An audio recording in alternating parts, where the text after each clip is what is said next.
If you want to create better content that connects with your audience, connects with your customers, helps you achieve whatever goals you set out to achieve by creating the content, get curious about your audience and why they're drawn to your content. Ask lots of questions and don't just settle for easy answers. You got to lean into that data and identify what your audience is really asking for so that you can turn around and deliver it with quality.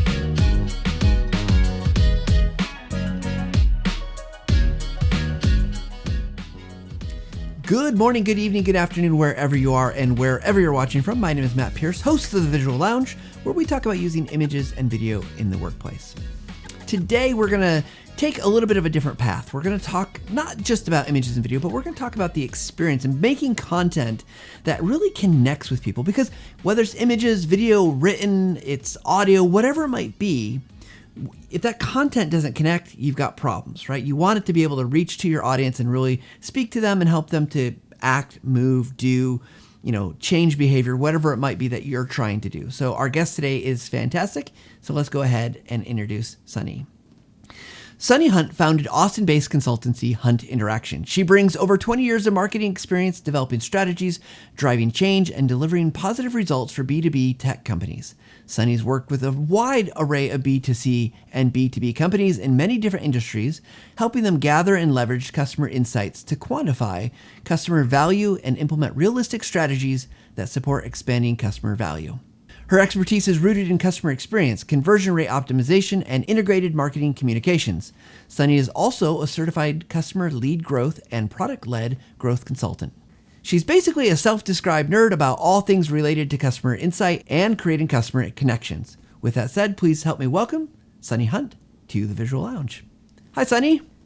Hi, thanks for having me. Oh, thank you so much for being here. We've had a chance a few times to connect on some different projects, and it's always just a pleasure to work with you and hear your insights. And so it's exciting to talk with you today. So we're going to dive in with our first question. So this idea of customer-led growth and customer experience, how'd you get started with this? Where did that come from? I cut my teeth pretty early in my career with e-commerce companies, digital experiences. I like to say that I survived the dot-com boom of the early 2000s, and stayed in the industry. So I was at one company, I was in charge of customer conversion and retention. And I kept asking myself, how can we make things better for our customers? How can we make things easier for our customers? How can we eliminate steps and eliminate friction and really incentivize them to continue to come back when they enjoy our products? And this was before customer experience was really even a thing, but I kept asking myself, how can we do better by our customers? How can we advocate for them so that we can continue to have a long-term relationship? And from that, I have kind of built my career around that one question. How can we do better for our customers? So obviously a lot's changed since the first dot-com bubble, right? The world just software as a service has exploded. There's all these things that happen. So for today's world though, at a high level, how do you start defining success? It sounds like, this question you just asked is a big part of it, but for you, what are some signals that you look for to help you to know we've moved the needle, we're getting it, we're helping our customers in that kind of customer experience way? Ultimately, your customers define success for you, whatever that looks like for your individual organization. Typically for a B2B tech company, it looks like customer longevity. How long have our customers been with us? How are they continuing to expand value with us? And how are they growing their businesses alongside us? Obviously, sometimes customers are not going to be a good fit, and that's okay. But by positioning and through content and through messaging, you can identify how to connect with those long-term customers and incentivize them to continue to grow with you over time. Yeah, I love that. And as TechSmith, I know you're familiar with us as a company a little bit, Mhm. but it's been amazing in my career to see those customers that come along. I just was talking to someone, they're like, "Well, I've been using your product for 20 years," and it's like, "Oh my gosh, that's amazing, right? To use anything for 20 years to stick with is just so we feel very fortunate in that way." So I'm curious for you though, as you work with these organizations, particularly in the tech space. We're a show about visuals. We talk about visuals. What tip would you give us about using visuals or video to help bridge that gap with your customers, to help them to find that, like you said, they have to decide that it's right for them. They get to define success. But does video images, does it have a role to play here? Absolutely. Customers need to be able to visualize themselves using your product or experiencing their desired outcome. And visuals, and especially video, have a really great way of expressing that and making that connection in a way that text and copy sometimes can't. Perfect. Okay, so let's dive into this idea of content though, because there's a million ways to make content. There's a million things that we could do around content. And you're all like we talked prior to the show. It's just about connecting, getting that to connect with the experience. So, how does content actually connect with customer experience? Like, what's the bridge there? That's a really great question. So when you think about customer experience, it's kind of this big nebulous thing that doesn't have any hard edges and fuzzy boundaries. But really what customer experience is, it's the perception and the interaction that a customer has with your products, services, brand, which also includes content. Ultimately, what your audience or customers think and feel about your company helps define that customer experience for them. So that includes like providing valuable information, building trust with your customers, creating engagement, increasing satisfaction and loyalty, and really assisting with problem solving. Um, if your content is good and helpful and relevant, that helps build a positive customer experience for the long term. So, from your perspective, and I want to talk more about the kind of the role of the content, but from your perspective, we're our audience here at the Visual Lounge. A lot of people are making that helpful, like learning content, whether internally or externally. We do have some marketing, but like, are you thinking this content, like, is it primarily a marketing content? Is it other things? Like, if you could kind of give us maybe some columns or buckets of what types of content here, or what areas they might be found. Sure. When I say audience or customers, you have internal customers as well as external customers. So, for instance, when you're communicating with your team, you could think of your team as your particular audience, or your external customers could be people who are not necessarily in your buying cycle or in an active buying cycle at that point, but they're maybe in an evaluation cycle where they're kind of looking at different customers or different options at that point. And that content can really help connect them and draw them in so that they can make educated decisions and get that instruction. If their internal customers get that instruction that they need in order to be successful in their jobs and their roles. So, content is really broad and has multiple different applications. It just depends on what you want to communicate and to who. Yeah. So I mean, really across that kind of the product or funnel, right? Of like whether you're unaware that you even have a problem all the way through. I've already purchased it. Now I've got this product that I need to get value out of because I'm doing something. So well, I love that. So as we think about content, obviously you've talked about your audience, the audience and the customers. How does knowing your audience help you to get to make better content? Like, and what should we be thinking about knowing? Like, what types of things should we know about our audience to make the best content? Yeah. So ultimately, when you create better content, it helps support the relationships that you have or that you want to have with your audience and your customers. A lot of companies, or some companies, assume that they know who their audience and their customers are, but they never really bother to ask or to do the research because they think it takes too long to gather all of these insights. But ultimately, what you really want to uncover is you want to understand not only who your customers are from a demographic perspective, but also from a qualitative perspective. What do they think? What do they feel? What are their viewpoints? Who are they? What do they want? And getting to know your customers or getting those insights about your audience can provide you with the ideas and the structure and the words and phrases and even emotions that your audience and that your customers use so that you can construct compelling content that matches and aligns with your business goals. So identifying that right into the funnel would be great content that connects with your customers, can help build audiences. It can help increase engagement. It can help with lead generation, lead nurturing, and even drive to conversions. Yeah. So, okay. I love this idea. And I love, like, I think one of the joys I've had over my career at TechSmith is getting to know a lot of our customers at a very personal level, but also at a broader level. I'm curious, let's practically here. Let's Yeah. say I was coming to you and I said, "Hey, Sonny, I want to get to know my audience a little bit better. I want to, because I want to help them. I want, really connect with them. What advice would you give to help me get started down that path of doing that in a very real way versus, because I think it's easy to talk about sometimes, like research, like, oh, we should do research, we should go Mm-hmm. find, but I like probably what the complaint you hear is like, oh my gosh, I'm already overwhelmed because how am I going to find them? How am I going to connect with them? How am I going to get the data from them that I need to understand them? So practically what can we do here?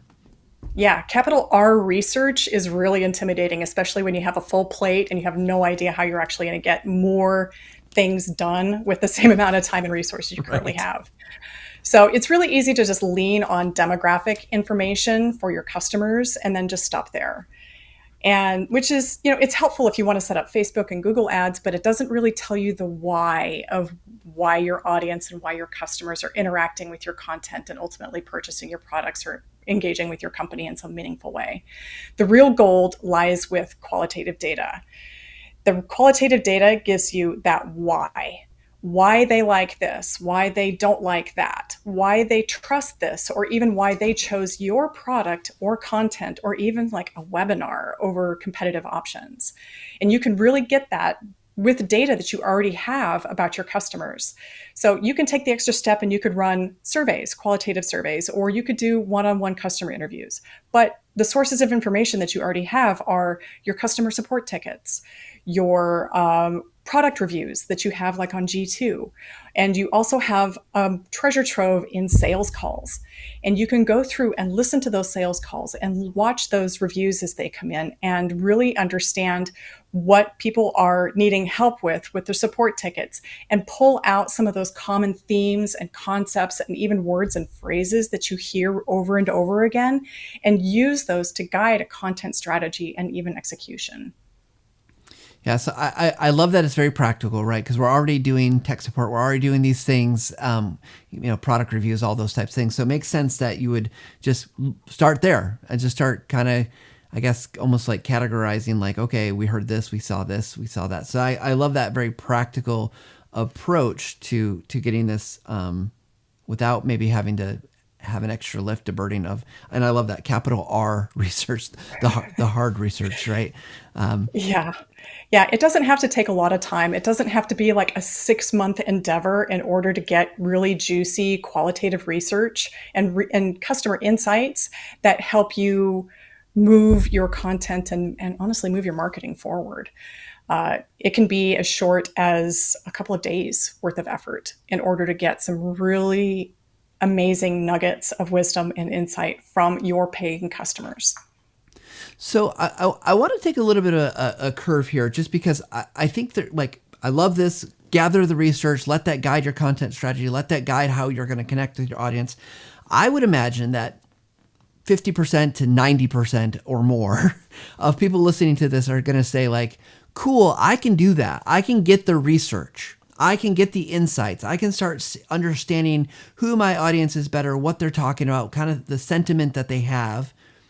But now I've got to convince people to change, and not even externally, just internally, right? So what advice would you give us about, like, once you do this, how do you make sure that it's actually you can help make that spread through the organization or in a marketing department or in a customer experience department to actually have impact on messaging, on content type, content focus, things like that? I like to go through all of the data that you gather and find different themes. So some of the themes that I look for are, did they mention a competitive option? How did they find us? What did they say they liked the most about us? What were they struggling with? What was their motivation to actually choose our product or even our content over something else? And what are they hoping to get out of it? If you have those questions outlined, you can literally take those support tickets and those sales calls, those transcripts, and grab those little pieces of content and you can throw them into a Google Sheet and put them into a column and say, go to your sales team and say, look, these are the real competitive options that people were saying. We have the data to actually show that this is an actual competitor that we need to start looking at, as well as positioning against in order to make sure that we are maintaining the longevity of our customers because they're thinking about switching, or they were really looking for this particular desired outcome. This was mentioned more often than not. We have the data from all of these different sources that says they are looking for this particular desired outcome when they're using our product. So we need to make sure that we are emphasizing that in our content and on our sales calls so that we can align what they want with what we actually deliver. Yeah, so I love that using the data, like the kind of almost the weight of the data, right? Like look at how much Yes. this is happening.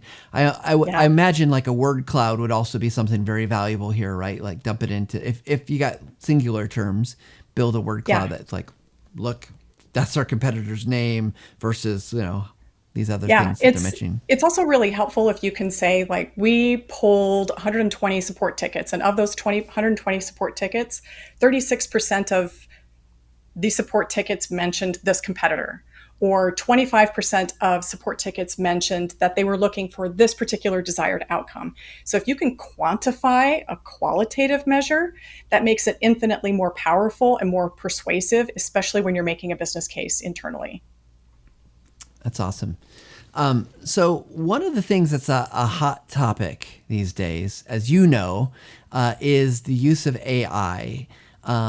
And obviously, when it comes to customer experience, that's core of who you are and what you're talking about. I'm curious about using AI, whether it's ChatGPT or some other tools, to help you get through some of this work to get to customer insights. Is there something there that like I love shortcuts. I love getting Mm-hmm. faster results, but I also know there's a lot of people who still are on the fence about where AI is taking us, because I've definitely got stuff that it told me that was not real and it was wrong. So, what are your thoughts? So, interestingly enough, before I hopped on this call with you, I went to a webinar that broke down basically trends in marketing for generative AI and for AI in general. So there was a whole bunch of new data and new data sets that just came out. But backing up a little bit and talking about generative AI, it is here whether we like it or not. And whether or not you think that it is going to pull a Terminator style Skynet thing and destroy humanity or not, that remains to be seen. Um, we need to make sure that we have humans in the mix as far as AI and specifically generative AI is concerned. But the tools are here. And in this webinar that I was on, or this report that just came out, kind of a state of the state of marketing AI, 78% of marketers believe they're going to be using AI to intelligently automate more than 25% of their work in 5 years. That's a lot. They surveyed 900 marketers. So this is a pretty Wow. significant sample size. And 98% of those marketers are already personally using AI in some way. So the tools are there. We need to figure out how to use them. We need to figure out which tools to use and how to be responsible in using those. So when you're talking about customer insights and creating content, there are a couple of things that you should keep in mind. So these generative AI tools have bias built into them, Mm-hmm. which means that if you are part of a marginalized group or if you are different from the programmers in any specific type of way, there may be a slant away from representing you and your desires and representing you basically as a human. There are also hallucinations present with generative AI. The best way I've heard this explained, or generative hallucinations, is that generative AI lies, and it Mm-hmm. lies very convincingly. I've heard it described as someone someone said that generative AI mansplains Oh to no. people, which, okay, sure. Um, but then there are also a couple of other security issues that need to be taken into consideration when you're using ChatGPT and other generative AI products. Do not, by any and under any circumstance, use sensitive information or confidential information and put that into generative AI products.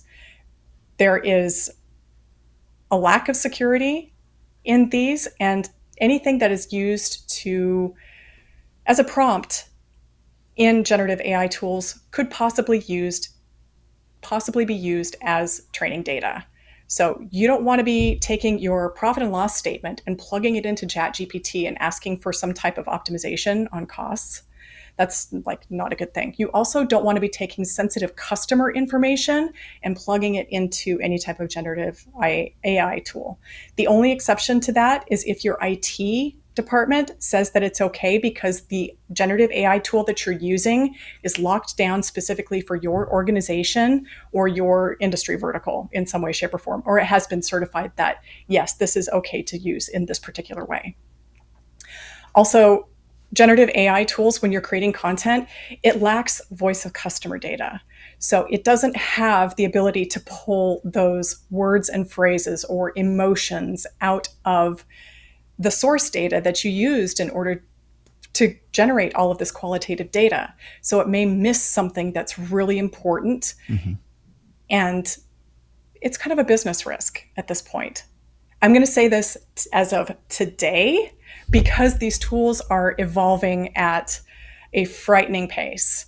They're getting more mature and more sophisticated every single day. So, as of today, in August of 2023, I would not rely on them for pulling any type of voice of customer data or specific customer insights. But there's a better way to use some of these tools. So just keep in mind, first of all, that it is a tool, right? We are Mm-hmm. using these tools. It is not something that is going to take the place of humans today. It can help you execute faster. In fact, on this webinar, 77% of marketers said that they are looking forward to reducing repetitive tasks by using generative AI tools. It can help you, tools like ChatGPT can help you get unstuck. And they're great for outlines or to sanity check for holes in things that you've already created. And in fact, I'm preparing a talk that I'm going to be giving later this year. And I had ChatGPT help me with an outline today and also for a couple of titles. A couple of different title options. I didn't wind up using them, but I took the ideas and then modified them and made them my own. So ChatGPT is really helpful for creating kind of a shortcut to help you through the ideation process, but I wouldn't rely on it for polished final outputs. It still requires a lot of editing and it still requires a lot of application of your unique tone and voice. It's a lot going on with AI, right? We There's a know that, lot going on. but It's very exciting. it is. I mean, this is for me. It's been like the thing I've been comparing it to is the rise of social media way back when, right? When Twitter Yeah. and YouTube, but exponentially bigger. Mm-hmm. When those things took off, was there's this buzz, like you could kind of feel it as palpable in the air, and you're like, oh my gosh, what's happening? And this is like Yeah. that, but bigger. And so, but I appreciate the It advice is. you're giving though, because like I've had my experiences where I fed it a transcript, chat GPT, a transcript basically, and I was like, hey, help me find relevant things that were said, just kind of seeing if like could it pull some quotes for me. And it gave me this beautiful quote, and it was wonderful. I'm like, oh my gosh, I can't believe this person said this. This is so awesome. And then I like, well, I better check it. And I went back, Control F find, and couldn't find it at all. It had hallucinated and made up this quote. And while it would have been a perfect quote for this person at our company to have said, they did not say it. So I've had those experiences, but I've also seen, like you're saying, like the ability for AI and not just Chat GPT to help generate. So even for like our show, Mm-hmm. when we're done today, I'll take the recording. We have a tool that's not Chat GPT. I'll feed it in. It will do a transcript, and based on that transcript, it will create, based on prompts, various pieces of information. And one of them is titles. a keywords, descriptions. It starts to help you kind of ideate through all those things. And as you said, very rarely do I use it kind of like as is. But man, it's allowed me to get through some of that work faster, as well as in working with the group that helps us to kind of multi-purpose the podcast, to say like, hey, these are the quotes. Here are a few quotes that make sense for us to be using in our future content. So I love that idea that, like, look, it's a tool. It's like any other tool that you have. It's not going to be everything in every circumstance and situation. So I love this advice, and I think we're still early days of figuring out where it's going to go, and maybe in September, maybe in December, the world will feel a little differently about things than we for usage now. So I'm curious from your perspective, as we again kind of wrap back around to this idea of connecting with our customers. And creating content. Obviously, AI can help us shortcut some of that, or get to maybe better ideas faster that we're culling from the, like, oh, it said use these. Wouldn't put these three words together. Is there something that you found from connecting with your content to your customers that kind of is like always ready in the toolbox, pull it out, because even if you don't have everything right in place, it usually works pretty well for you.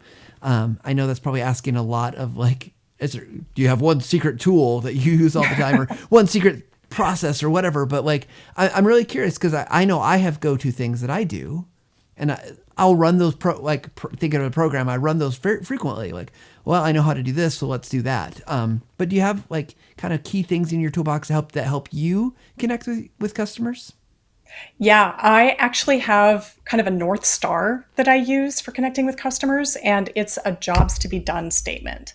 Okay. So after you go through and you grab all of this qualitative data, you can put together a statement that basically says, when I struggle with whatever it is that they're struggling with, give me, is it a tool, a solution, so that I can achieve my desired outcome. So I've been a Snagit customer, TechSmith customer, since 2008 or 2009. So I use it a lot.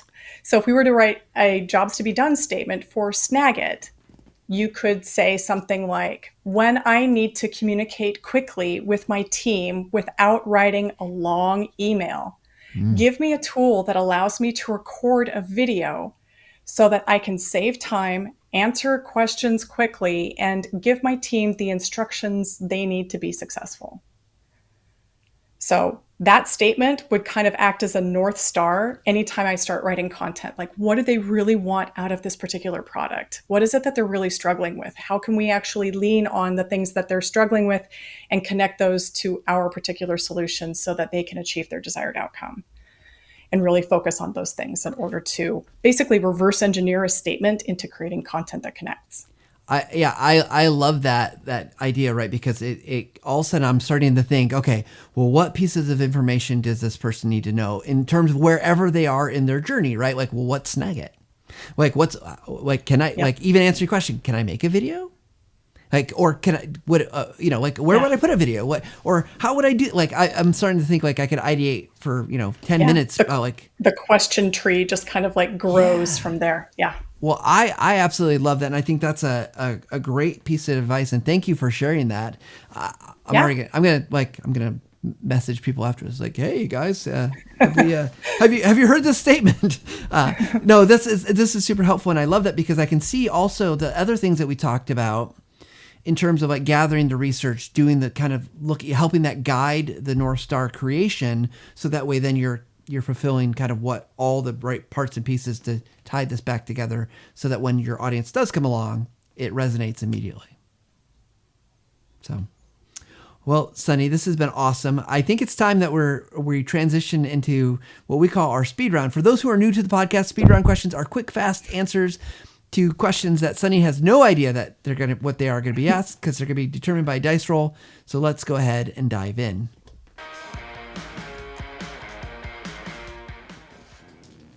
Okay, let's hopefully, as I sit here, I've got a camera set up, and sometimes the problem with the camera is that it doesn't always turn on, but it's on. Okay, so now we got a 12-sided die.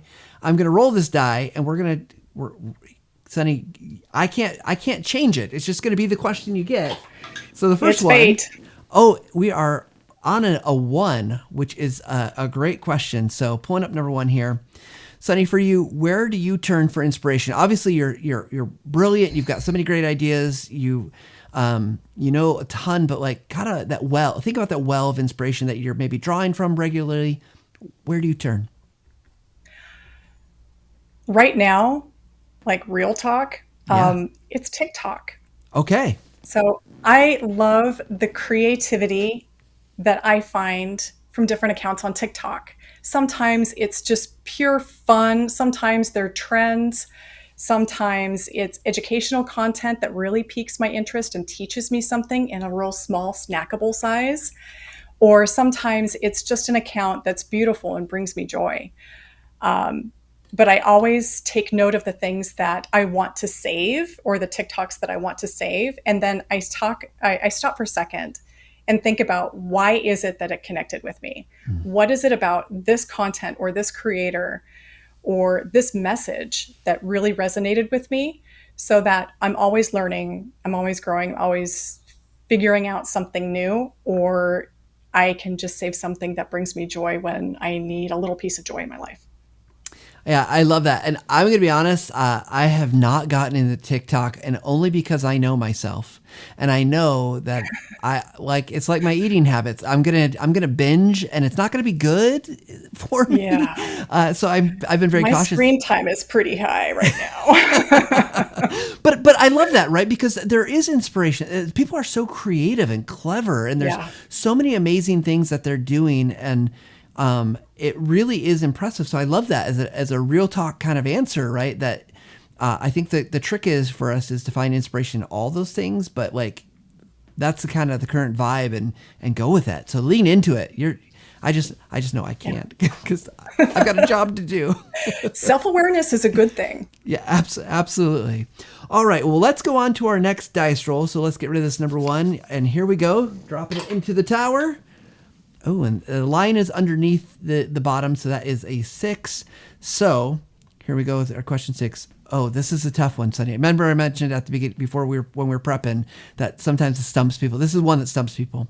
So I'm sorry. If you could be a It's okay. hero in any story, who would you choose and why? So think about, it could be literature, from literature, it could be from movies, it could be from TikTok, it could be from whatever. You got to be a hero in any story. Hero. Yeah, this one is difficult. Um, Honestly, because I have met a couple of my heroes and they kind of disappointed me. Oh no! Oh no!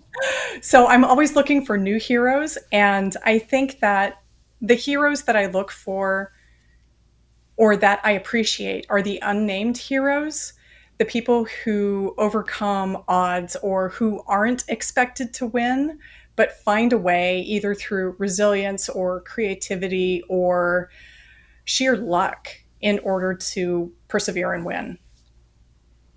I love that. I think we should just throw it now that if anyone's listening to this as a future guest, the answer could always just be Batman, and you'd be fine.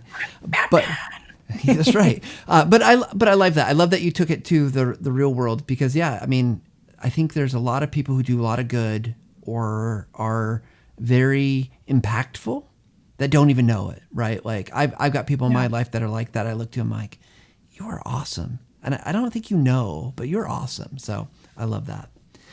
Okay, one more question here. Okay. Well, you can't get the question 6, so I think we're out of the woods on the tough ones. Okay, question 2. This is one. I think we talked about this a little bit, but you're obviously, as I mentioned, you're so knowledgeable about this. You spent a long time building this kind of career, building this experience. But what would you say you had to do to really, and I'm going to use quotes here because I don't, the word kind of master or become an expert. I know we sometimes, we don't feel that way, but what did you do to really become the expert in the topic today? Honestly, I think it's reverse engineering things that didn't work and things like seeing different campaigns fail, like marketing campaigns, and trying to understand why. hearing feedback afterwards and always looking for ways to identify what you can do better next time, I think is one of the things that are a lesson that I take pretty personally and actively learn from. And honestly, they don't have to be my stumbles. They can be stumbles from other people or other efforts, and I pay attention to those. But I also really love to celebrate the wins and the unexpected insights and the unexpected observations or results that we hoped for but didn't expect, but somehow managed to eke out. So learning from those and understanding how we got there. So really, it's kind of a process of seeing an outcome and reverse engineering how you got there and making those learnings from that. But one of the things that also drives me is I'm always looking to learn. I'm always looking to grow. I'm always looking to absorb wisdom from other people through experiences and through knowledge. 6 months ago, I was rolling my eyes at the idea of generative AI, just like, oh, please, no, not another shiny object. Let's not do this again. But after paying attention to it for a little bit and understanding and seeing how it can help and change, and then in my mind, future pacing what is possible, because I'm Gen X. I've lived through like 5 major technological transformations in my lifetime, from seeing our parents get worked out of their positions by robots on like assembly lines, and the use of computers and computers in the home and mobile devices and social media. There have been so many different transformations that identifying that this is going to be a big thing and paying attention to it and getting curious.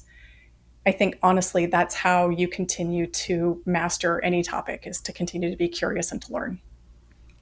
I love that. And as also a Gen Xer, I spend there right along with you, seeing all those transformations. And I think, I mean, like, look, I know Gen X gets forgotten in every article ever about generations. And Nope. I want to be careful because I don't necessarily buy into all the generational stereotypes. But I do think it's interesting that you say that, because I think there's something about being in this position where we've seen change after change after change after change that does spur that curiosity, because we know the outcome if you don't. Like you see Yes. it, right? Like, like if I'm not curious about why am I losing my job on the factory line? And like everybody, I know so many people that I love and have grown up with that worked in those factories. Like if you didn't Yep. see it and you didn't get curious about it, like, yeah, of course you were gone, or you couldn't move on to the next thing. And same with all these other positionings and placements that, like, not to say that we are inherently more curious, but I think it lends itself to the possibilities that as generationally that we want to be curious, because we've seen it happen over and over again. And with my own kids, I see sometimes that they're less curious about how things work. They just know it does stuff, right? Like, and Yeah. again, I don't want to get too off on a tirade about that or kind of get lost in that generational thing. But I think that advice, be curious, will help you master whatever it is you're trying to master. And I think that's a great place to wrap up our speed round questions. So thank you so much, Sunny. This has been a pleasure to talk with you. As we always ask our guests before we leave, just to give their final take. So Sunny, for you, based on our conversation today, what is your final take? If you want to create better content that connects with your audience, connects with your customers, helps you achieve whatever goals you set out to achieve by creating the content, get curious about your audience and why they're drawn to your content. Ask lots of questions and don't just settle for easy answers. You got to lean into that data and identify what your audience is really asking for so that you can turn around and deliver it with quality. Perfect. And I forgot to ask you one important question. Sunny, where can people connect with you, find you? They want to work with you, learn more from you. Where should they go? I spend entirely way too much time on LinkedIn right now. And so if you want to connect with me on LinkedIn, just mention that you saw or listened to this podcast, and I would love to have a conversation with you. Helpful, happy to answer any additional questions that you may have too. Awesome. Well, definitely go. I've been reading your stuff. It is good stuff. Very informative. So everyone go out, connect with Sunny. And Sunny, thank you once again. Thanks so much for having me, Matt. You bet. All right, there we have it, everybody. Great advice about connecting your content to your customers, getting connected to your customers so you can make that content, using visuals in that process, but also thinking about the future, right? Thinking about AI and all those great things. And as Sunny talked about there at the end about being curious, and becoming an expert, becoming someone who is masterful in what they do, that's kind of what we talk about at the end of every single show, is that whether you're using images, whether you're using video, whatever you're doing, we hope you take a little time to level up every single day. Thanks, everybody.